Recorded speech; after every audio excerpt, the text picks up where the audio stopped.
કાંકરેજ તાલુકાના આકોલી દરબારગઢ ખાતે શ્રી રાધાકૃષ્ણની શોભાયાત્રા કાઢવામાં આવી. કાંકરેજ તાલુકાના આકોલી દરબારગઢ ખાતે રાધાકૃષ્ણ મંદિરની ત્રિદિવસીય પ્રાણ પ્રતિષ્ઠાના બીજા દિવસે શ્રી રાધાકૃષ્ણ અને મંદિરના સ્થાપક પૂજ્ય ગુરુદેવ શ્રી પ્રેમીદાસજી મહારાજ સહિત દેવી દેવતાઓની મૂર્તિઓ અને ધજાદંડની વિશેષ કરીને શોભાયાત્રા નીકળી હતી. જેમાં સૌથી અગત્યની બાબત વિશે વાત કરીએ તો કાંકરેજ તાલુકામાં એકમાત્ર શ્રી રાધાકૃષ્ણ મંદિર આકોલી દરબારગઢ ખાતે આવેલ છે. ત્યારે શોભાયાત્રામાં હજારો શ્રદ્ધાળુઓ જોડાયા હતા અને ભોજન પ્રસાદ ગ્રહણ કરી ધન્યતા અનુભવી હતી. આવેલ મહેમાનો, સામાજિક અને રાજકીય આગેવાનો સહિત પત્રકાર મિત્રોનું સાલ ઓઢાડી સન્માન કરવામાં આવ્યું હતું. જેમાં રાત્રે કચ્છની કોયલ અલવીરા મીરના સુરે રાસ ગરબાની રમઝટ જામશે.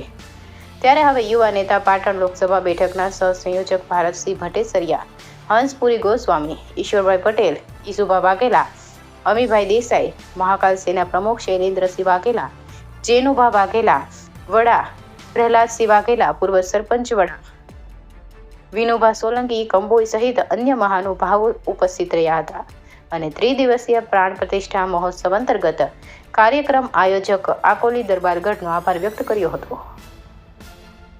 રિપોર્ટર ભગવાન રાયગોર, કાંકરેજ.